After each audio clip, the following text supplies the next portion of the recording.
Hello, everyone. My name is Haan, and I work at a place called Singularity University. It's a pleasure to be speaking with you here today at Slush. I'm incredibly impressed at such a gathering of people who've come together for this conference. I work in California at Singularity University on the NASA Ames Research Center campus. And today, I'm going to be talking with you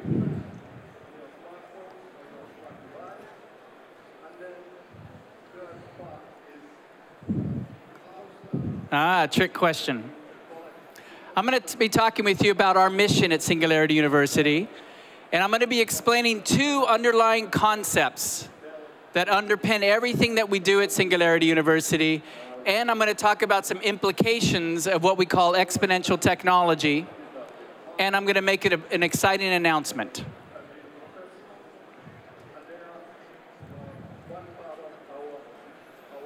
This graph here is a logarithmic curve that shows how the power of computing, the same amount of computing that you can purchase for $1,000, has exponentially increased over the last 100 years. That's a logarithmic curve. You've all heard of Moore's law. Well, prior to Moore's law, this same exponential curve was in motion as far as computer processing speed is concerned. After what we have right now will be quantum computing, and this exponential curve will likely continue well into the future.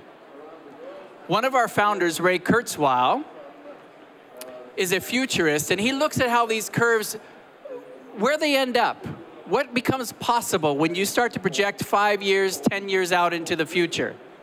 And that's what we do at Singularity University. And that's not easy for us humans. If we go outside, if any one of us go outside and we take 30 steps, we'll roughly go 30 meters. If you take 30 exponential steps, meaning 1 is 1, 2 is 2, 3 is 4, 4 is 8, etc., you'll go around the Earth 26 times. That's the difference. That 30 meters versus going around the Earth 26 times is the difference between linear thinking and exponential thinking. Technology grows at an exponential rate. We're not used to thinking about that. We tend to look at the past to try to predict the future, but that's not the way it works. We see it with all the amazing technology that we have on display here at Slush, and it doesn't stop here. It continues in the future. And this is true for any technology which becomes an information technology. Artificial intelligence, robotics, biotechnology, nanotechnology, medicine, energy. All of these technologies are growing at exponential rates, and furthermore, they're converging. So people in the biotech world are interacting with people in the robotics world, are interacting with people in the nanotechnology world. Which means that when you start to project what's going to happen in the future, all kinds of new possibilities arise.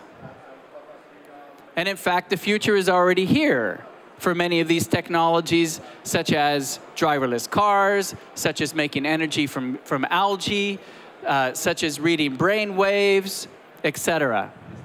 And it doesn't stop here, it continues. Exponential curves are deceptive. We're not used to thinking exponentially. We tend to think linearly, which is that black line. The exponential line is the red line. And at first, exponential curves are very slow. And they can be very disappointing, such as in the 1960s, people said, we're going to be having flying cars by now. Where's my flying car? Well, it so happens that last week, a flying car was just announced on the market. And 5 years from now, 10 years from now, we could all be driving around in flying cars. The difference is exponential curves start off slow and then they take off. We, right now, are witnessing the takeoff stage of a number of exponential technologies. Our other founder at Singularity University is a person named Peter Diamandis. He says, well, look at all these amazing exponential technologies, and look at all the world's problems. And if you start to apply exponential thinking to those challenges, you actually come to a world of abundance. We're used to thinking of problem after problem as intractable. But many of these challenges are solvable when one puts on an exponential lens. Peter's observation is that technology becomes, as soon as it becomes digitized, it becomes dematerialized. The phone you have in your pocket right now has the services of probably hundreds of devices that you had in the past. A video recorder, a camera, a computer, and many others. So it becomes dematerialized. It also becomes demonetized. Technology becomes cheaper and cheaper, as is on display in this conference as well. And very importantly, it becomes democratized, meaning people around the world not only have access to the technology, they have access to innovate with the technology. The price point to innovation and to being an entrepreneur and innovator is low. The barrier is no longer as it was in the past, where you had to be a large corporation to develop the next biggest thing. With exponential thinking and with abundance thinking, there are many implications. And I want to talk about 3 broad categories of implications with you today. One is on industry. The other one is on humanity's grand challenges. And lastly, society. Implications on industry. Industries are experiencing warp drive opportunities taken from Star Trek. Opportunities that are happening so fast, our organizations are pressed to keep pace with it. There's this concept of disrupt or be disrupted. If you're a large organization and if you're not purposely challenging yourself to disrupt your industry, you're likely to be disrupted by the next group of people who might just be 2 kids in a garage. And lastly, there's this concept of innovation at the edge. For large corporations to be able to innovate, in order to maintain their core business model, they should allow innovation at the edges. And when that innovation succeeds, to pivot their business model in that direction. But allow for those innovations to also fail. So warp drive opportunities. Conditions are now enabling billion-dollar companies in very short periods of time. IBM took 46 years to be a billion-dollar company. Google took 8, Facebook 5, Groupon 18 months. 18 months to become a billion-dollar company. And this is happening time and time again. WhatsApp is one of the latest ones, and who knows what the next one is going to happen in this conference here at Slush. Billion-dollar companies are being formed by small teams of people and disrupting large corporations. One example of that is what our founder, Peter Diamandis, likes to call the new Kodak Moment. You all remember the Kodak advertising campaign, the Kodak Moment. Well, the new Kodak Moment concept is when a large corporation such as Kodak in 1996 had a $28 billion market cap, had nearly 150,000 employees, and their researchers developed the digital camera. But the executive team did not appreciate the exponential growth of that, meaning the digital camera pixel size would get much smaller and the price point would get much smaller. So they dismissed it. Well, by 2012, Kodak is near bankruptcy, market cap of less than $100 million, and only 17,000 employees. At the same time, Instagram shows up, has just 13 employees, and is sold for over $1 billion. This is the new reality of an economy working in exponential warp drive mode. Large corporations, and I don't even think I need to point it out here, in Finland, large corporations, if they're not prepared to anticipate the future and pivot fast, will be disrupted. And on the flip side, for entrepreneurs around the world, this creates whole new opportunities to succeed from a financial perspective and from a disrupting perspective. At Singularity University, however, we're not just interested in the implications for corporations and making lots of money. Our primary purpose is how exponential technology can be used to solve humanity's grand challenges. That's what makes us special. In the world today, roughly there's nearly 1 billion people who go to bed hungry. Nearly 1 billion people who do not have access to clean water. Nearly 1 billion people who do not have access to good health care, who are illiterate, etc. This is unacceptable. While we have great growth and large parts of our world thriving, to have other parts of our global community not is unacceptable. It's not viable, it's not moral, it's not good from an economic perspective, you name it. I personally live in parallel worlds. I work with famine-stricken people, and I advise startup companies that are making meat in petri dishes. We live in these two worlds. They're parallel worlds happening together on our planet. The overriding question that we ask anyone who comes into our programs at Singularity University is, how can you positively impact 1 billion people in the next 10 years? We issue that challenge to anyone who comes into our programs. And we frame it along what we call global grand challenges in food, education, healthcare, etc.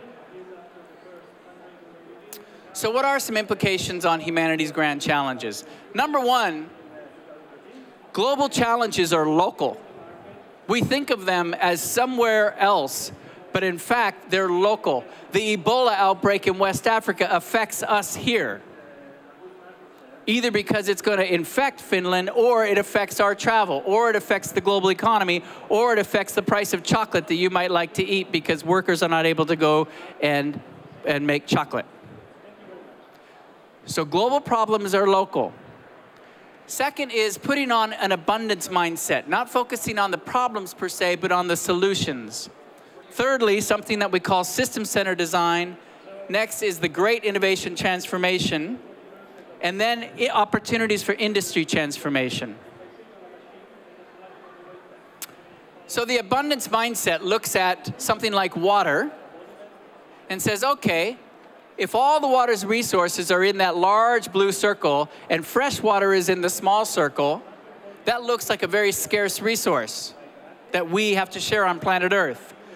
But if you look at the distribution of that, you'll see that 0.3% of that water is fresh water on the surface.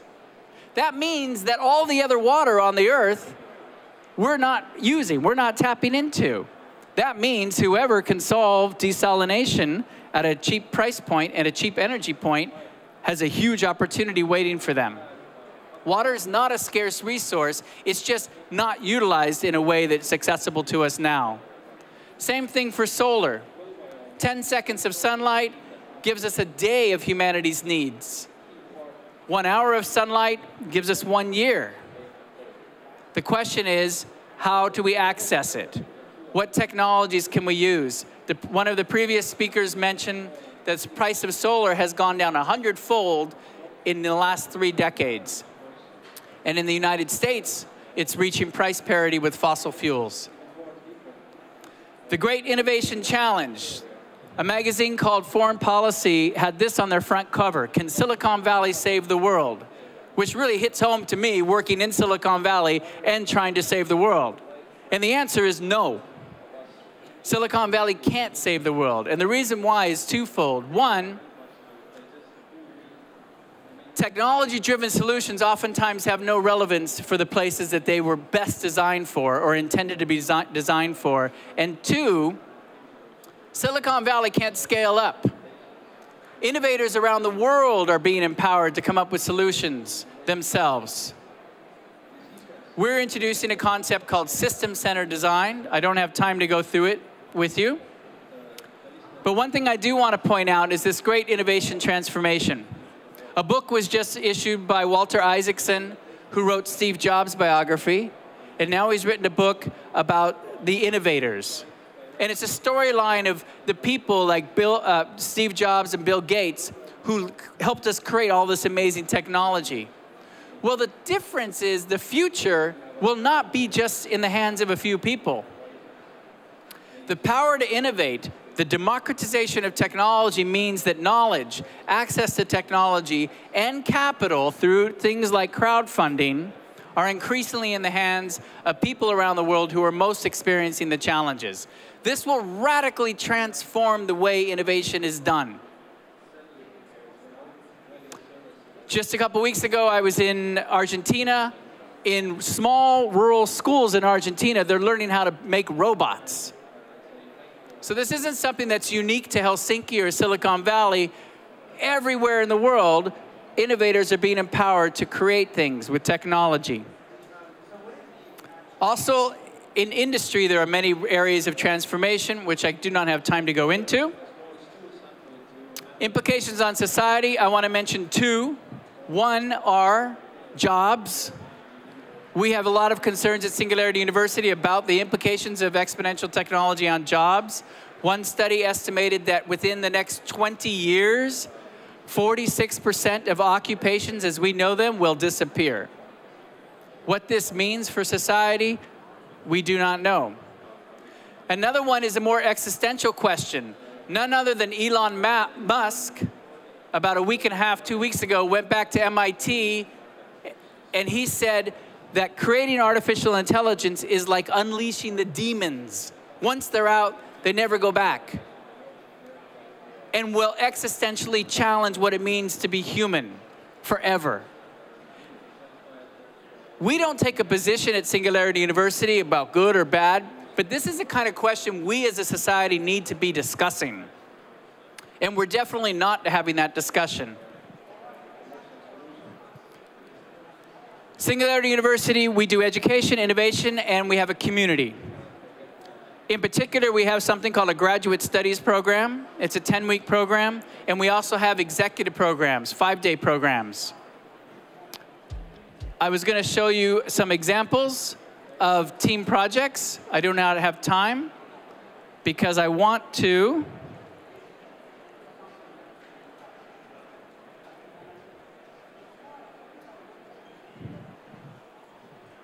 I'm stuck.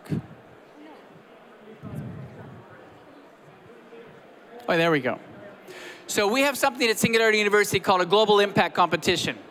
And my exciting announcement is Finland will be hosting its very first Global Impact Competition. If I can get this. Right there. Finland will be hosting its very first Global Impact Competition to invite innovators throughout Finland to compete with their innovative ideas as to how they can help solve a challenge within Finland using exponential technology. And the winner, thanks to these sponsors, will get to come to Singularity University to be in our 10-week program. Yeah, thank you to those sponsors. I'd like to leave you with this thought from Buckminster Fuller. We're at a historic time when individuals can help shape our future. We all have that possibility and that responsibility. Thank you.